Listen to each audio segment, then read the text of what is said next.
Hey, Meredith. Hey. Be my victim.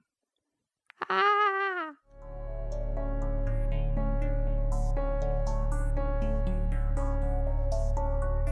Hello, everybody. Welcome to the Gritty Reboot podcast. I'm Pedro. And I'm Meredith. So today we are lucky enough to be talking about another one of our favorite movies here, a pair of CandyMan.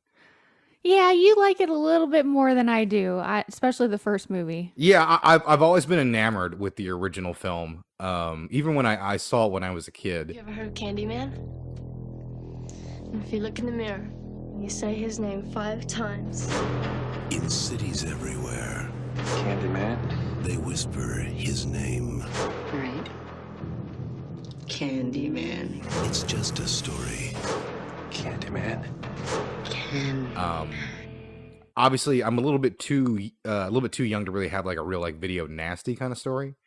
But in the early 90s, this was one of those movies that people considered like too scary to really show kids and things like that. So this is one of the few films my mom was a little bit cautious about letting me see. So I had to wait until it hit television for me to actually catch it for the first time. And I guess the first time I did, I was just captured by CandyMan and Tony Todd's great performance. Yeah. I think if anything, the movie's too heady. Yes. I look back on it and realized as a kid, I just enjoyed it as a ghost movie. And then I don't think I sort of ghost slasher flick, pardon me. And I don't think it was till college that I got a chance to watch it again. And then I was like, oh, wait a minute, dude, this movie's about something. Yeah. As I'm sure, a lot of people who when you rewatch some movies from your youth again as a teenager or as an adult or, even in your 30s, you will gain a new appreciation or sometimes the exact opposite for what the film isn't trying to say. And I was sort of blown away watching the movie again, when I got to college, because I was like, oh, this is a really smart movie. Yes. And it's aware of how smart it is, which it's a horror movie with a message. Yeah, it very much is. There's something this movie wants to say. CandyMan came out in 92, and it was directed by Bernard Rose. The one thing I want to mention about Bernard is this movie is produced by Clive Barker. And if anybody out there is unfamiliar with Clive Barker, once again, I don't know how you found this show. But Clive Barker made Hellraiser. He's a renowned author. His movies, he didn't make a lot of movies, but his movies are generally classics and held up in pretty high regard. So with that being said, CandyMan is an adaptation of one of his tales. And he sets it in London, where Clive Barker sets most of his stories. So everything that you pretty much see on screen is changed and added by Bernard Rose. And that includes Chicago and setting in the projects. Yeah. All that was added by him. And it's a great change because I think Clive Barker set out to make something about a folk story about where he was from, an urban legend about where he grew up. And he was able to do that with Chicago and give it an American urban legend that that really has some amazing legs, in all honesty. Chicago, a very gritty city. But in this movie, we see the poorest parts of Chicago. Projects. Yeah, we see the projects. And they actually did shoot there, by the way. Most Hollywood productions would use a set. Yeah. And I think that leads to some of the most striking imagery when Virginia Madsen, Helen, first arrives there with her friend, and they start taking pictures and walking around the place. Something dawned on me as I was rewatching it here a couple days ago with you is we talk about horror all the time and like what's scary, what's not scary. And I don't think there's anything more terrifying for a white person to walk into the most violent project in their own city. As a white person, I can contest to that. Yeah, that would be the most terrifying thing that really could occur. And she does that. And I mean, now granted, her character almost kind of puts it on like a badge of honor. Like, I'm not scared. I'm not afraid. Yeah, she really does. Yeah, I mean, Helen's a ballsy character. She really is. She has a gritty character. Yeah, she has something she wants to prove, and she's going to do whatever it takes to prove it. And it certainly does make her interesting, to say the least. She really is one of the finer horror protagonists, if you really want to get down to it, from everything she has to go through. She's really smart. Yeah, she's incredibly intelligent capable. and ambitious. Yeah. It's And we're very lucky to have someone of Virginia Madsen's caliber playing that part. She would later go on to get an Oscar nomination for Sideways with Paul Giamatti, I think, somewhere in the mid 2000s. But she's great here. She wasn't originally supposed to get the part. She only ended up doing it, I think, because the director's wife got pregnant, and so she had to slide in there at the last second. And she does an amazing job doing that. But those whole sequences of her walking around the projects are really fantastic. What's the name of the building again? Cabrini Green. Cabrini Green, thank you. It just slipped my mind. Cabrini Green. All those moments of her walking around, there's such authenticity to this. Yes. We talk about gritty. That's as gritty as it gets. The atmosphere is very gritty in this movie. Yeah, we talk about this a lot, not to talk about Star Wars too early, but I mentioned this a lot with the original films to the prequels. Like everything is very sanitized in the prequels because of CG and things like that. And the original films had that feel to them. The Star Wars universe was really, really lived in. Yeah. And this movie really has that effect. I mean, like they are in the projects. They're in Cabrini Green. And you can feel it. There's great history to the building of Cabrini Green in itself. Yeah, along with the score. The score is very gritty as well. Yeah, and I think that the score is interesting. The score is done by legendary composer Philip Glass. He was asked to do the project by the director, and he was a fan of Clive Barker's original story, and he was told about what the movie was going to be, but he considers himself to be manipulated and shafted by the final project as a bit more of a as a slasher movie. And I feel, well, I can tell you one thing. Philip Glass wasn't watching a lot of slasher movies at the time because this is a much smarter film than almost any slasher movie that I've ever seen. And to call it a slasher movie is a disservice. You know, this is a paranormal thriller. Yeah. If you really want to get technical, like, is there slasher elements to it? Yes, but that's not really what the movie is. There's also a sexy undertone to it. Yes, and that's another thing I wanted to point it out. As I looked into the production, I discovered that that chemistry between Tony Todd and Virginia Madsen that they have. They took some ballroom dancing classes at the time to kind of get a feel on how to move together. And it really shows in how they interact. There is this longing between them. There is. Yeah, and it adds something to it. This is very much a different movie. Listen, I'm not going to criticize Philip Glass's taste in films, but he probably shouldn't watch Friday the 13th Part 4 is what I'm saying. He wouldn't enjoy that. This movie raises itself up among that fare, and it got good reviews at the time. It currently sits at around 78% of Rotten Tomatoes. And, the movie spawned a small franchise. We had two movies, Farewell to the Flesh, a fairly standard Hollywood slasher flick with CandyMan in it, nothing to write home about, and a particularly bad third film that even Tony Todd hates and despises, actually. Had issues with the director on that movie. But Tony Todd loves his character and loves that film, loves this movie. Yes. And for good reason. He's fantastic in this film. Yeah, he really just envelops the character. The second he steps on screen, the entire movie changes. Because, let's talk about it. You have this film where for about 40 minutes, we are in a thriller about a woman who has a drive to make her point about these urban legends. Yeah. That's what the movie's about. And this quest leads her deeper and darker into the real life violence of Cabrini Green. That's what the movie's about. There's no supernatural element. There's nothing to that movie until 40 minutes in, until, bam, Tony Todd shows up just in the background. And I love that she doesn't run. She doesn't scream. She is hypnotized, drawn to him instantly. She really is. Yeah. She cannot stop herself from staring right into his eyes. It's those moments you realize you're certainly in for a different film. And from that moment, like, the movie is slow, even though there is some great tension. Like, honestly, the scene where the criminal walks in with the hook, like, that's a tense scene, and probably, you move with all the gore and blood and guts. Probably the nastiest thing in the movie is the shit on the walls writing out sweet to the sweet. Oh, I know, that scene is so disgusting. Yeah. And then all of a sudden you have this sequence where she's surrounded. And that's the nightmare, like surrounded by these dangerous criminals. Yeah. In a situation you realize, oh no, I can't talk my way out of this. These guys don't care about what the rules are or anything like that. Then you get your faux CandyMan. Yeah. Because he shows up with a hook. Exactly. We have another figure there who stands in for the Candyman. And I love the moment right before all this goes down is she tells that boy, that was the Candyman. He did it all. And she's like, there is no Candyman. He's not real. Yeah. And that's why he appeared to her, because it was her job to build the legend and she was trying to take it down. And then that's how she became the new victim of the Candyman. And I love that, is like the Candyman is all about PR at the end of the day.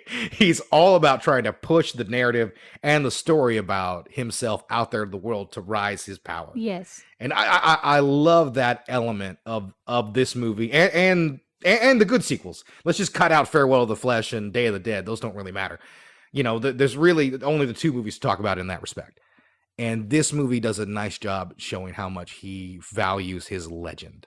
Absolutely. And it's his legend is told a lot in the movies. You know, you have to say his name 5 times in a mirror. Yeah, we get a very clear scene of the lore. The directions, if you will. Yeah. We have an opening sequence featuring the great Ted Raimi early on. And we are told the rules of the Candyman, which are you look into a mirror and you say his name 5 times and he appears to you. And this is something that I think is such an authenticity to an urban legend, right? Because most urban legends have a weird like oogie boogie like element to them, like the girl by the side of the road. You know, like if you see like a girl by the side of the road, you should pull over and help her, or you know, she might make your car crash or something like that. You know, there's all the weeping woman, like, you know, there's all. But all those legends come from tragedy, and we can say that Candyman also comes from tragedy. Exactly. Those things feed into one another. You know, he ends up getting a much nicer backstory told in that dinner sequence. Yes. Which I think is fantastic. The only worthwhile segment of any of the sequels is they do about a 20-minute version of that flashback where they shoot it, and it's really well done. But yeah, him getting the story of falling in love with the white girl and then basically being, you know, tortured and killed in public for doing such a thing. Yeah, he gets his hand cut off. They basically destroy all the nearby hives, and they take the honeycombs from the beehives and they rub it on him, and he basically gets stung to death. And so that's why there's a huge element of bees. And bees are creepy. Bees are scary. Bees, we don't want to get stung by bees. It hurts. Yeah, yeah, that's how people feel about bees. Yeah, bees are the gritty, or another gritty aspect to this movie. Yeah, unless you were going to cover the Candyman and spiders, there was no other way to really establish like an insect that makes people feel uncomfortable. Yeah, you know, because I've seen bodybuilders, you know, walk out of the gym and the bee comes by like, ugh. Yeah, you know? exactly. You just head the other way because that's what bees do to you. No one ever likes to get stung. So. And by the way, a fun fact about the shooting of this movie, obviously Tony Todd is covered in bees a lot. If you were ever curious about that, they use queen bee pheromones to coat like the surfaces of those actors in so they don't get stung.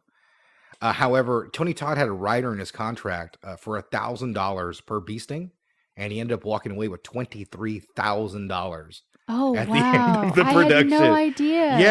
Yeah. I mean, like he has them in his mouth at one point. Like, yeah, because it was in the script and it was one of those things that the director put down and was like, yeah, there's no way I'll get an actor to do that. And Tony Todd was like, let's get it done. Yeah. I mean, every time I see it, it's great. Yeah, because he's got a mouthpiece in, but they're still in his mouth. Yeah. Like there's no cheating where they're at. And he leans down for that bee-filled kiss. Like and it's another moment of this haunting and disturbing relationship between these two. And then once you have this meeting, like the movie kicks into high gear. Helen is immediately thrown into a fugue state and wakes up covered in blood and has to fight her way out of this whole situation. This living nightmare that gets worse and worse and worse in every scene. I love it too, because for me, I want her to be out of this. It's like a bad dream that I want her to wake up from. And I'm with her in that feeling in the movie. And that's one of the parts I love the most, is when she wakes up covered in blood and then she sees the decapitated dog head, and then she hears the mother crying, and she goes into the room and there's blood everywhere and the baby's missing. Yeah, and she just couldn't look more guilty. Oh, literally, my the cops gosh. walk in and she's holding a butcher knife over the woman's head. Yeah, exactly. Yeah, couldn't look more guilty. And she's neck deep in this situation. Also, I have to mention one other character that I truly love in this film. Xander Berkeley plays her husband, and he is such a slimy douchebag. God. I mean, he can't help himself from lusting after his 19-year-old student in class. He's the worst. And probably post-murder is the only time he acts like a regular person. Like, he is generally trying to comfort his wife, because for two reasons. One, he feels bad about it. Also, he was out cheating that night because it was like 3 a.m. when she was calling. He wasn't home, and he feels bad about that. He plays such a brilliant scene when her best friend is killed by the Candyman, and Helen is on the floor, like, it's him, in like a fugue state, just muttering to herself, covered in blood. And he turns the corner. He cheated on his wife. Yeah. He wasn't a good husband. No. But he was also pretty aware, like, listen, my wife would kidnap never a baby ever do this or kill a dog. Something is off here. It's not till he walks in that he has that look on his face, like, oh my God, I was wrong. She had a psychotic break. She killed her best friend. I bailed her out, and she did this. And I the way he plays that is great. Like, he's a douchebag, and he earns his comeuppance by the end of the film. But there's little nuances in his performance that I think a lesser film couldn't handle. Yeah. And this movie does, with its great cast and really fantastic screenplay, certainly for the time. Yeah, and then we get, the conclusion of the movie where she hears the baby crying. She goes back to Cabrini Green. She hears the baby crying. Mm-hmm. There was that scene of the bonfire being built early on in the movie, and we come back to that. She hears the baby crying in the bonfire. She goes up the bonfire, and then she's crawling through all of this old chairs and boards and stuff, burning. Yeah, and then all the residents of Cabrini Green start to come out, and they start to set the bonfire on fire. Yeah. And so she's still trying to find this baby while smoke's coming and fire's rising. And then she finds the baby, and you get this just rawness, like, oh my God, she's going to burn up. Is she going to save this baby's life? Yes. And she crawls with the baby through the fire, and she ends up giving the baby to the mother, and she could see she's just totally burned up. Yeah. And I just love that.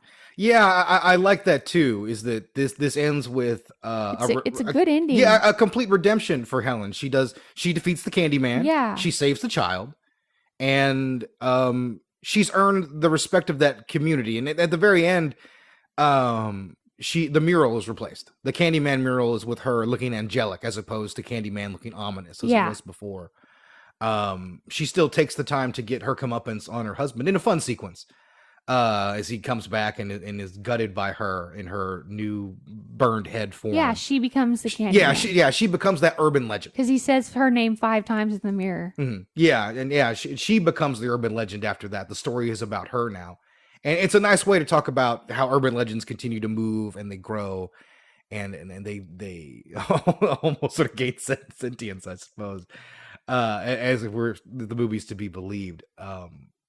I don't love every frame of this movie, but it is certainly a movie that I have loved throughout the years, and I can't imagine that ever changing. Watching it again only made that stronger. I really loved this movie.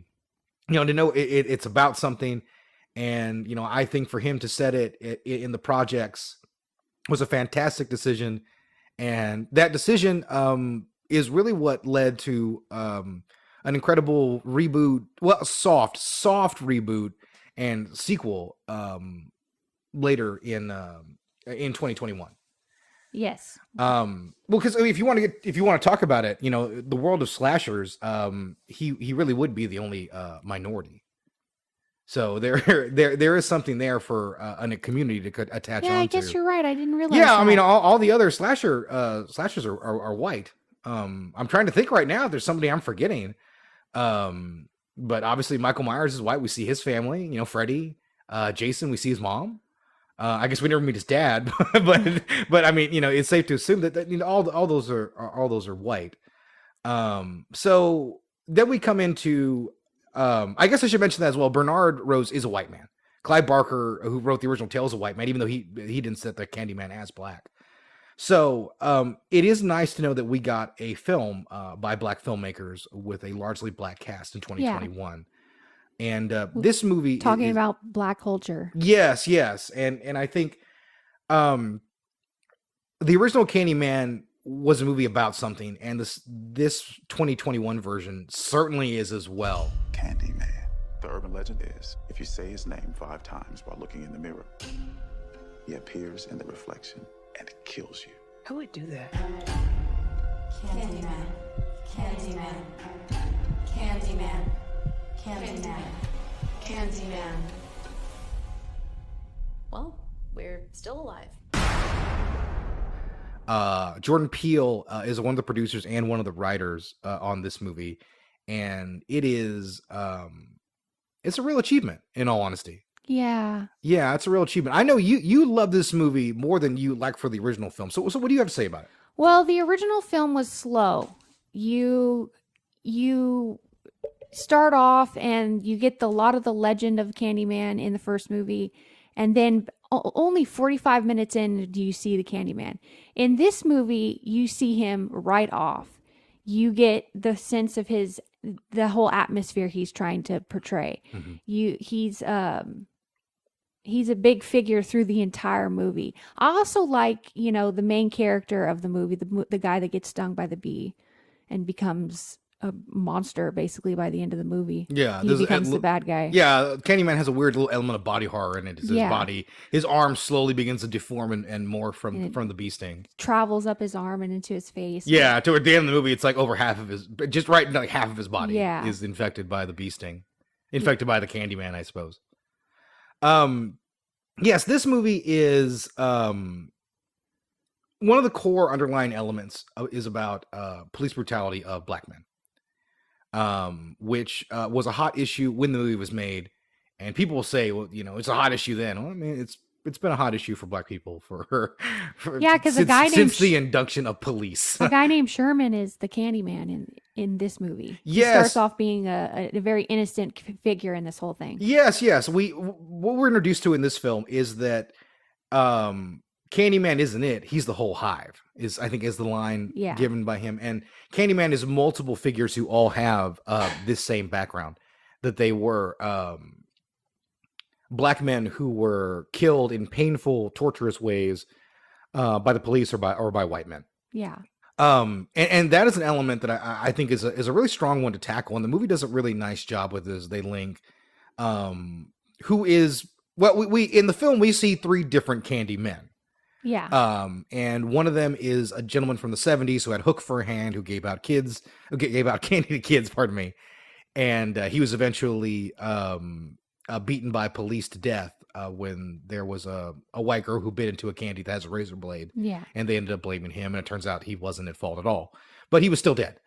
So, and he is the figure who becomes the Candyman for one of our characters, and ended up becoming the Candyman for most of this film, because he's the one that our protagonist portrays in his artwork. Yeah. And so he's the one that the characters see and are haunted by.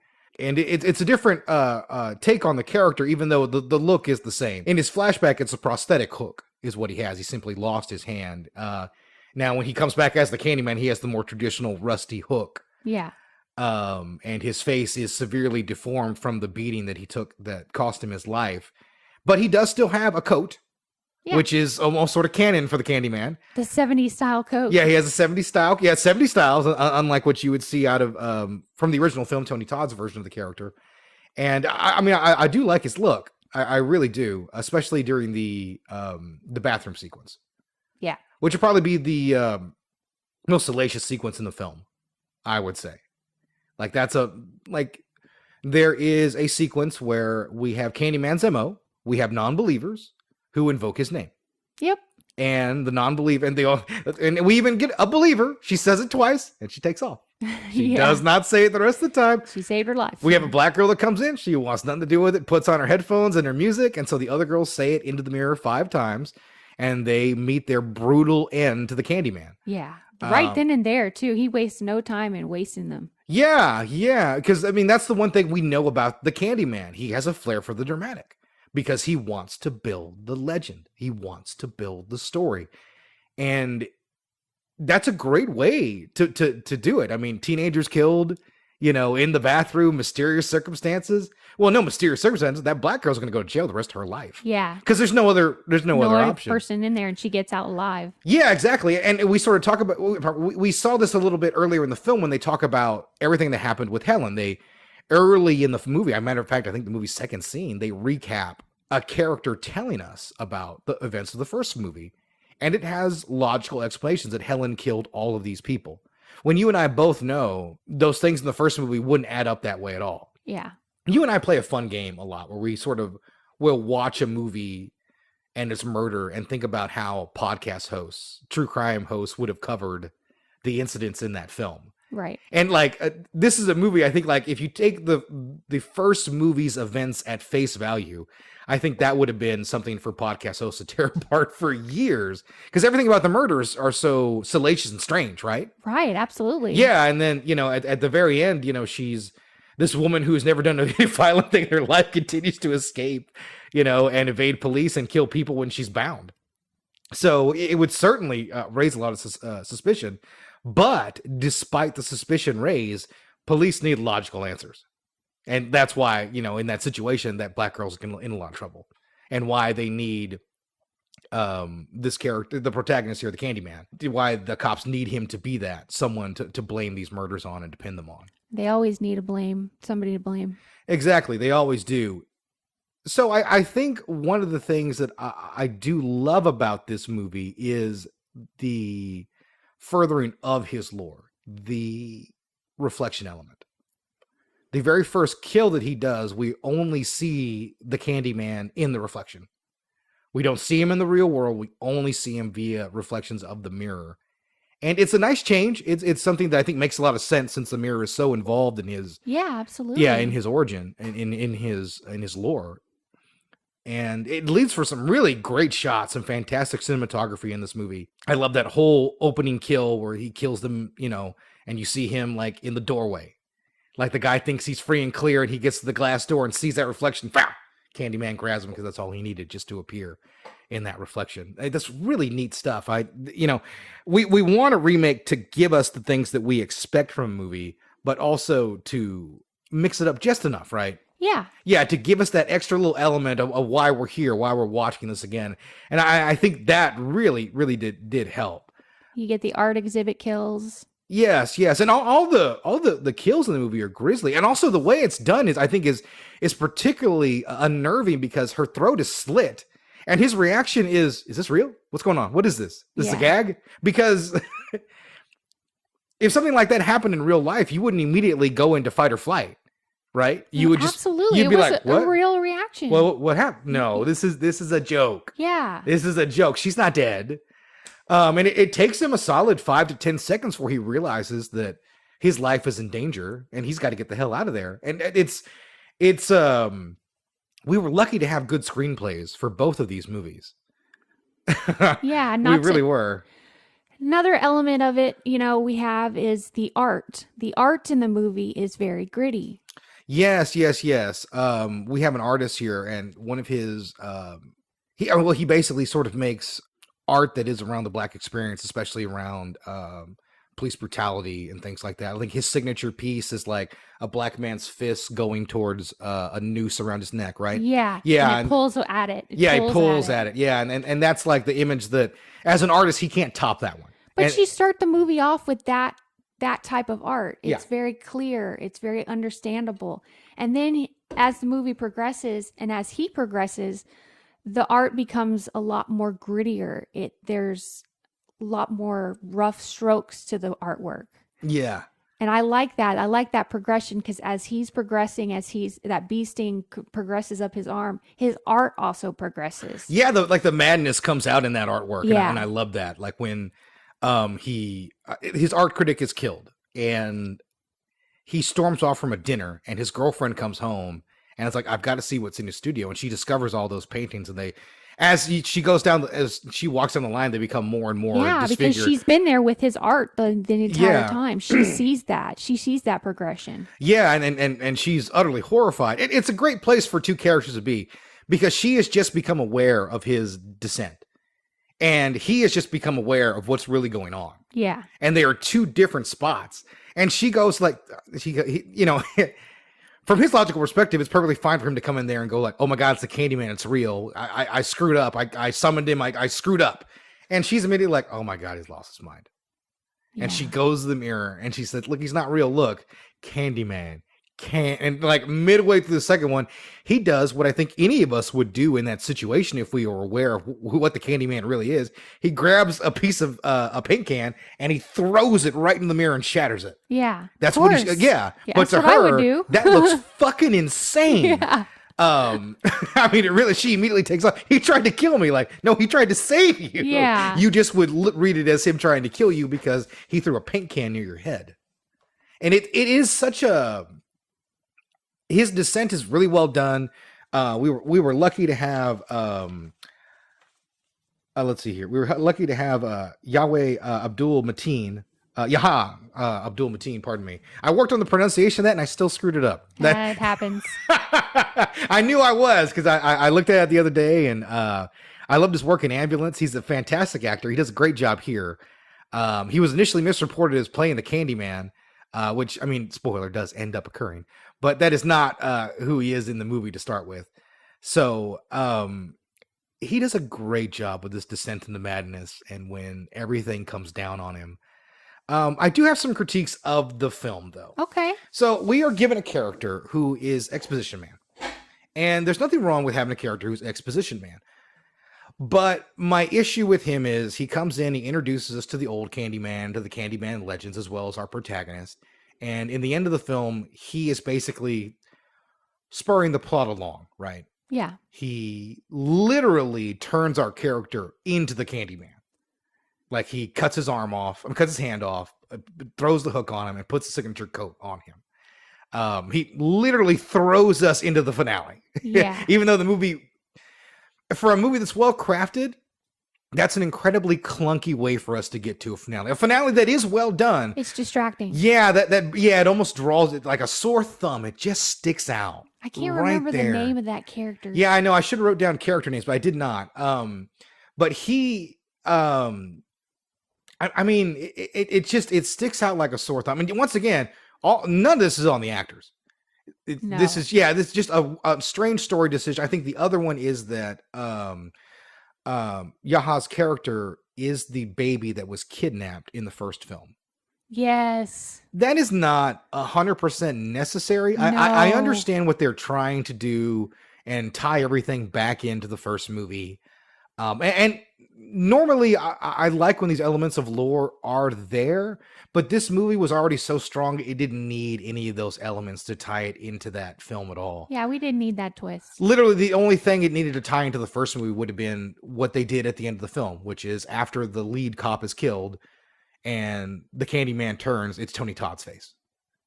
Tell my story. And that's it. That's all you need to tie it into that movie. You don't need anything else to say like, oh, he was the child the Candyman took and cared for a month. Don't forget, Helen's in jail for over a month. So the Candyman was burping and feeding and getting up and making... let's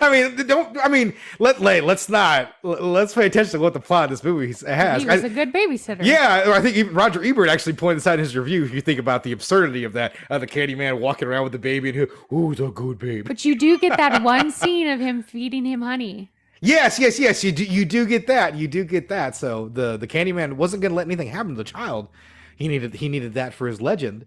So it's just a fun element to think about. But it's it doesn't help with that movie, which is a real shame because, as I said, I think both these movies are like 9s out of 10s for me. I do prefer the original film. I don't. I prefer the new one. And that's fine. There's nothing wrong with that. But both are incredibly well-made stories that go different directions. I think it's a blessing that we had Jordan Peele come along and decide to remake this and to pick up this franchise where it left off. Because let me tell you, I mentioned this earlier with Tony Todd loving the character. After Freddy versus Jason, they fast-tracked Candyman versus the Leprechaun. And they wrote a script. They were starting to get stuff together, and Tony Todd was like, I will never, ever, ever appear in that. Do you understand me? Ever. And you can't do Candyman without Tony Todd, so it was dead. So we were lucky blessed that Tony Todd blocked that from happening. And before this, I think about 7 or 8 years earlier, Clive Barker came back to producing and wanted to pick up this again. It didn't go anywhere, and like we were lucky to get Jordan Peele to give us his take, which, as I said, I have a few qualms with, but overall, I enjoy the hell out of both of these movies. Yeah, I really, really enjoyed the reboot.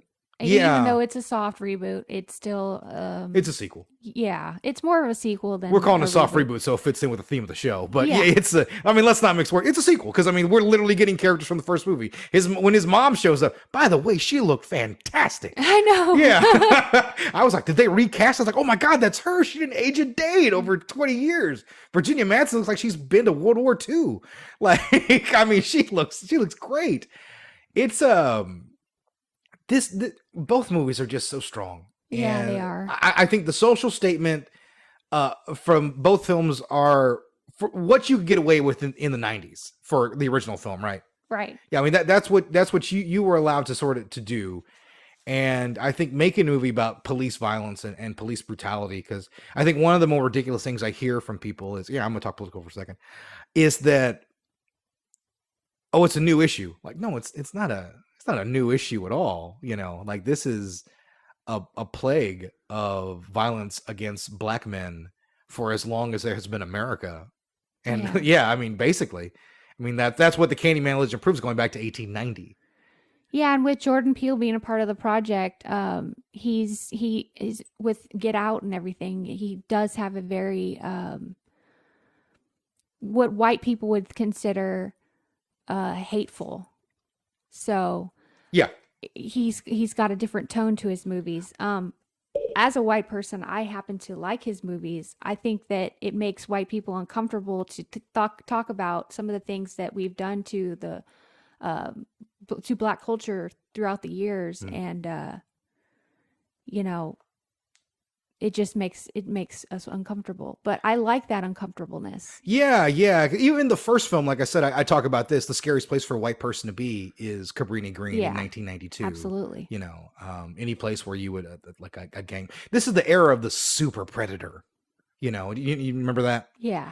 Any of our viewers out there, basically, it was the thought that years of this was political theory. People talked about this. Politicians wrote laws based on this idea that black men had been without fathers for so long that they had bred this entire generation of super criminals. Yeah. And they were dangerous, and they were going to destroy our country. You lock your doors. Yeah. They're going to rape you. Yeah, exactly. And this is like, This is so wrong. Yeah. And a lot of our nation's harshest laws were written in this period. Our president, Joe Biden, was a part of that call to make these incredibly harsh laws. 3 strikes is a good example. But those elements are all over, like I said, the first movie. The fear of the black man, the fear of black culture, for white people. Yeah. I think that's what's really terrifying. Like, there's a moment when Helen and her friend are sitting in the car and they're talking about other people in their class, and they know they wouldn't go to Cabrini Green. They wouldn't have the stones to even drive where they're at, much less think about going inside. Right.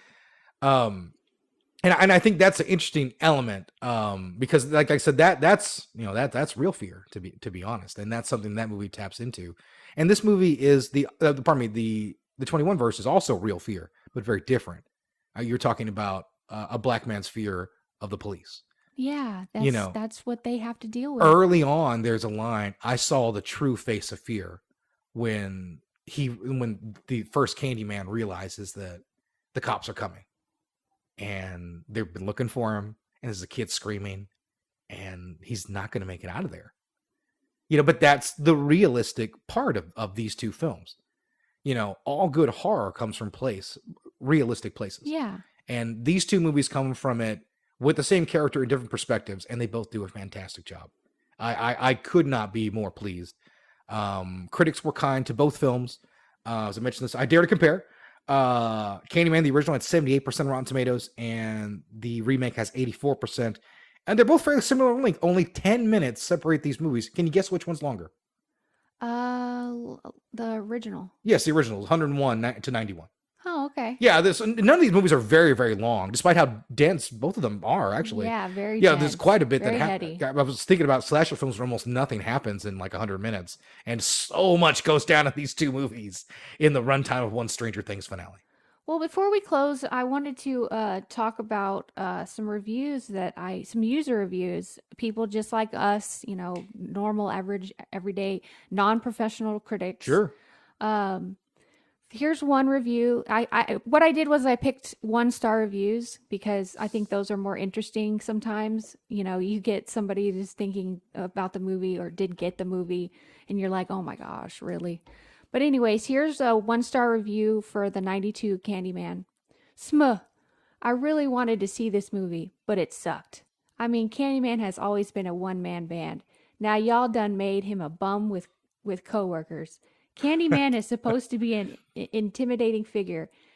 Hell, everyone wasn't scared to say his name because dude looked like the cart collector at Walmart. They just really dropped the ball on this one. Now you got coworker. Like he's like Candyman are clocking in for their shifts. Like Yeah. they're taking their hook hand, clicking it on the card, shoving it. All right, man, you got to head in there. I got something I got to do later. I got to put some razor blades in these candies. Like I'm wrangling my bees. Can somebody else take this one? You gotta They gave love me it. a fun image there. By the way, what did that review start with? Shmuh? SMA? SMH. You don't pronounce that shmuh. What do you? That's shaking my head. Oh. I didn't realize that. Yeah. I'm not good with that kind of That's stuff. okay. No one knows this, but my wife is 1,000 years old. Sorry, I didn't mention that when we started this podcast. Okay, so now I have a review from the 2021 Candyman. BLM propaganda that would make Gorbals blush. Watch Ooh. the original and avoid this abortion of a remake. He Ooh. really Yeah, that did guy. not like that movie. Yeah, that's a fragile white man right there. And he added Gorbals to it. Yeah, I know. He knew him offhand. I wonder what that means. Yeah, I'm not going to put two things together. That motherfucker's a racist. Yeah. But that was the theme as I was looking at all these can reviews. imagine, yeah. There, especially with the remake. Oh my gosh, Oh, yeah, a lot yeah. of racist Yeah. comments. A lot of like, why is this a white hating propaganda and stuff like that? It's just like, really? Yeah. I do like that you throw any criticism of police to people, like throw it in with white hating, like I criticize the police. I didn't. Yeah, right? Yeah, that you criticize an organization. No, those are two good examples, and you see that a lot around any movie that might address anything politically. That you'll see people on the other side just slander the film, just because it dares bring up a political Uncomfortable topic. stuff. Yeah. And White listen, people don't like to be uncomfortable, like I said. I mean, I would love to have a horror movie that comes out and has like a conservative perspective on things and tries to challenge like those ideas. Like that's what I wanted from something like Death Wish and Gun Control. Yeah. But instead, like, and we'll cover that one day later on. You don't like both those movies, so that'll be tough. But like, that movie's like ultimately a toothless kind of movie because it's corporate. It's got to be sold. And with Jordan Peele, like he'd be like, nah, man, I'm going to make a movie about what I want to make a movie about because I have power. Yeah. And that's the real joy of Jordan Peele doing it. We get a movie about these issues dealt with maturely, and it doesn't really have to pull any punches. Yeah. And it does, obviously, because it pissed off some racists. So that's pretty solid. Hell yeah. Hey, listen, I'm sure as a filmmaker, you'll take that if you piss off some racists. Well, user reviews for this, the 92 Candyman was 3.2 stars. That's what it averaged. And then the 2021 version was 2.7 stars. So people really did not like the remake. Yeah, no, but that's that mentality. You see that a lot. Like if like the negative reviews for like something as harmless as like Captain Marvel. Yeah. Just because Brie Larson is fairly liberal. I mean, she's not even out there like, she's not even out. Break your chains, brothers. They're the only things that keep us locked. Yeah, but she's not like that or anything. I mean, she's just a feminist and she has some liberal ideas, but she doesn't really even go that deep into them, to be perfectly honest. But that film was still bombarded with negative, like 1-star reviews just to lower that rating. Yeah. Because it's how people are. And I put a lot of stock into user reviews because I think it's how people feel about a movie with an asterisk next to it. Mm-hmm. And I put that asterisk for movies like this one, Ghostbusters 2016 or 2015 with the Kristen Wiig, and Right. A fairly mediocre film with atrocious reviews because people were upset that they would dare replace Bill Murray with Kristen Wiig. How dare you destroy Ghostbusters? And it's like, I mean, you've seen Ghostbusters too? Come on. Right. Yeah, I mean, let's not act like this franchise was gold. But going back to any of these kind of movies like that, with any sort of political statement, you can see them bashed in any way, shape, or form. I wish movies with a more conservative slant would be better made. Right. I guess it is the key to it. Because I see this complaint a lot. I was like, well, if a movie did this for, on a Republican angle, you feel the same way about it. I was like, show me the movie. Show me the movie. And I feel like I rarely, if ever, see that. And even in guys who are conservative, like Clint Eastwood, he doesn't really champion a lot of those causes. Yeah, so that was Candyman. That is. We both kind of like the movie. Well, I kind of like the first one. I love the remake. I love both films. I was very pleased by this. I had not seen the second movie until I did this. It just came out in that COVID time where I wasn't going to theaters. Yeah. And I love the film, so I wasn't going to pirate it or steal it or anything like that. I wanted to pay money for it, and eventually I just waited till it was free on Amazon. The American way, all right? But having watched it for the first time, I'm glad I waited and watched it and had a chance to do it like this and come in here and talk about it the next day. Yeah. It really was fantastic. Well, guys, we have a new Gmail account that we have created for you guys to kind of email us direct, and you can get to know us, you can talk to us, you can recommend movies, and that Gmail account is that's Gritty Reboot Cast, CAST, just cast, and that's at gmail.com. And you can send all those there. You can also follow me on Twitter at Illusionist13. That's my personal handle. You can ask me any questions there. Or you can take time and pity me for my substandard memes. You can also take a look at The Kitchen Ace on Twitch as well. I Twitch and I play horror games every now and then. And occasionally I play Donkey Kong with my daughter on there as well. So like I said, we're in all sorts of places. If you want to reach out to us, we'll take any question. And, I'll even hook up my phone. We'll take phone calls during the next show if anybody would ever want to. So yeah, guys, reach out to us, hit us up, and we will let you know what we're going to talk about next week. All right. We'll follow our podcast and we'll talk to you next week. All right, guys, have a good one. Bye.